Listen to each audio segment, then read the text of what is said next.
As you walk along the Southern Upland Way coming down off the top of Craigmoddie Fell, you'll pass a small sign to Linns' tomb. If you follow it, it'll take you along a small path about half a mile off the route of the Southern Upland Way to a remote moorland, where there is a monument to a man who was killed because he was carrying a book.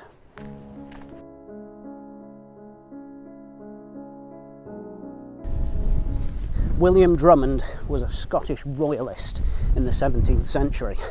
After the execution of King Charles I, he travelled to Russia, where he served the Tsars with great success. So when he returned to Scotland after the restoration of the monarchy, he was made Major General of the Scottish forces, and one of his roles was the suppression of the Covenanters.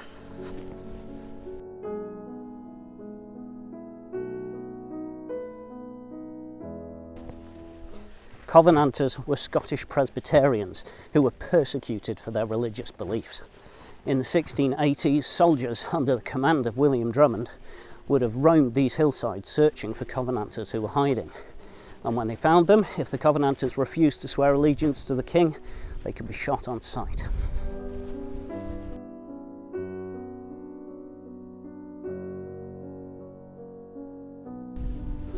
General Drummond was such a callous persecutor of the Covenanters that they gave him the nickname Herod Drummond. It's said that he was the first person to introduce torture by thumbscrews into Britain, having seen them used in Russia.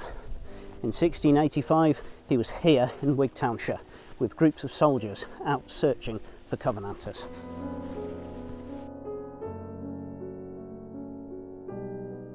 General Drummond was leading a group of his men across this moor. As they crossed the moor heading down towards Wigtown, a group of lapwing flew up into the air. Wondering what had disturbed them, they searched the area and found a local shepherd, Alexander Lynn. On searching him, they found that he was carrying a pocket Bible. General Drummond considered that this was enough to condemn him as a Covenanter, so he was shot right then and there on this very spot. There's now this stone here to commemorate that, and several other stones have been put in here in the hundreds of years since. Now it's just a remote monument on a lonely moor.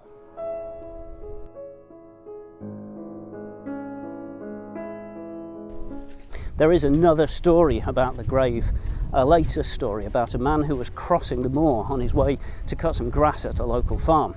Now he'd brought his scythe with him, but he realised halfway across the moor that he'd forgotten his sharpening stone.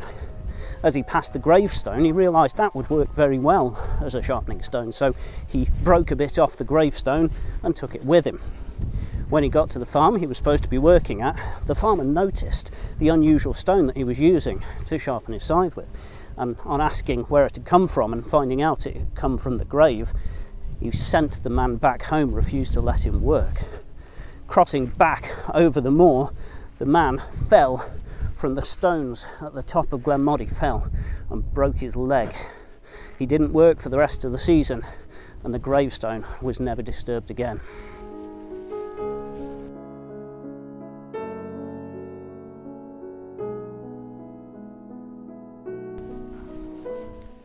So was Alexander Lynn a Covenanter, or was he just a man in the wrong place at the wrong time who happened to be carrying a Bible?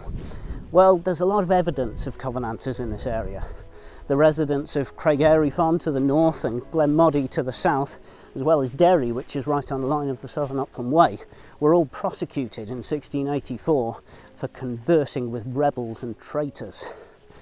The most famous Covenanter of all, Alexander Peden, was minister not far away from here in New Luce.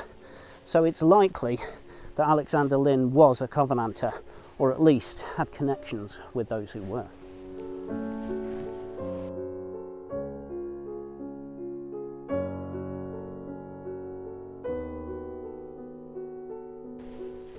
I hope you've enjoyed this video. If you have, please do click the like button below.